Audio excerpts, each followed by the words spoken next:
Hi there, my name is Katie Holdcroft, and today I'm going to be sharing some information with you on communicative language teaching and the ways that English language instructors can encourage both fluency and accuracy in their teaching methods and lesson activities. So let's begin by asking the question, what is communicative language teaching? Well,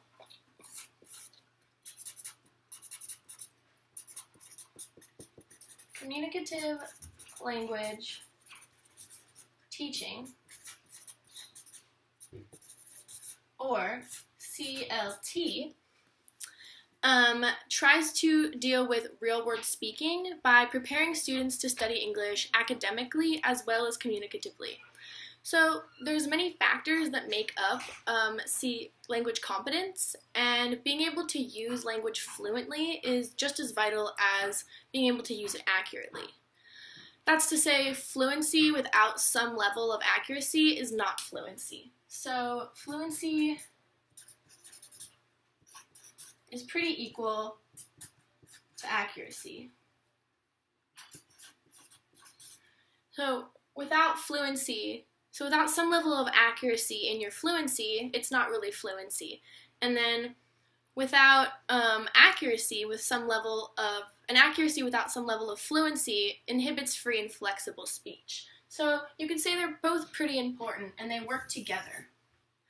So looking back at CLT as a concept, there's been quite a bit of criticism towards it as a teaching method.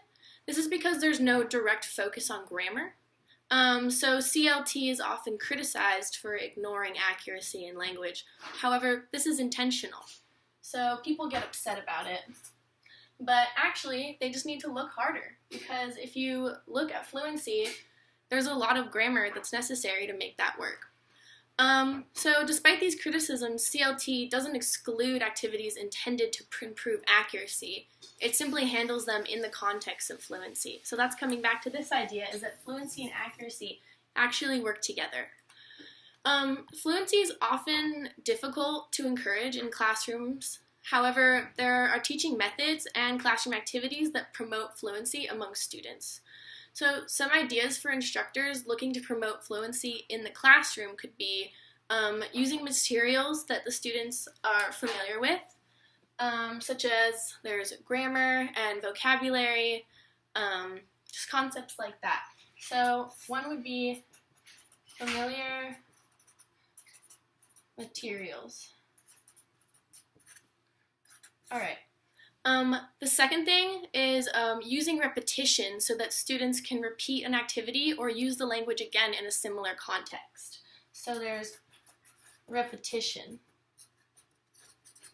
And the third thing that you can do is give students some pressure to perform a task slightly faster than they normally would. And this pressure helps them to think on the fly and create those connections, which was really important in fluency. However, it's important to not put too much pressure on them, because this could have the opposite effect and negatively impact their performance. So, pressure, but not too much. That's important.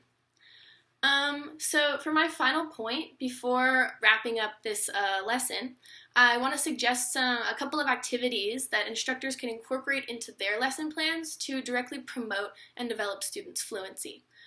So in my experience, I've found that being able to hear a recording of yourself speaking allows yourself to hear your own mistakes, and so without an instructor needing to explicitly explain the mistake. An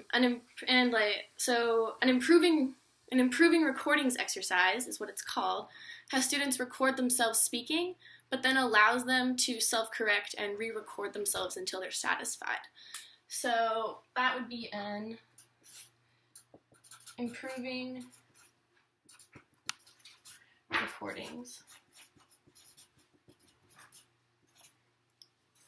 So that's a really helpful activity and can be really beneficial for students to develop their self-correction. And another activity I've seen successfully encourage fluency is a 4-3-2 activity. A 4, 3, 2. And as mentioned before, pressuring students to promote a task more quickly often pushes them to perform the task faster than they normally would, and really helps develop their natural fluency. So this activity does just that, as students are asked to work in pairs and present information to a partner based on a teacher-given question, prompt, or summary of something being worked on in class. The first round, the student has 4 minutes to complete his or her turn. So describing a picture or talking about something that's happened to them. In the second round, they have 3 minutes to do this, to describe the same thing, and then the final round is 2 minutes. So yeah, the student shares the same information each round, but they have a shorter amount of time. So they have to compact what they're saying, and they have to make it more concise, and they have a chance for repetition. So that's really great.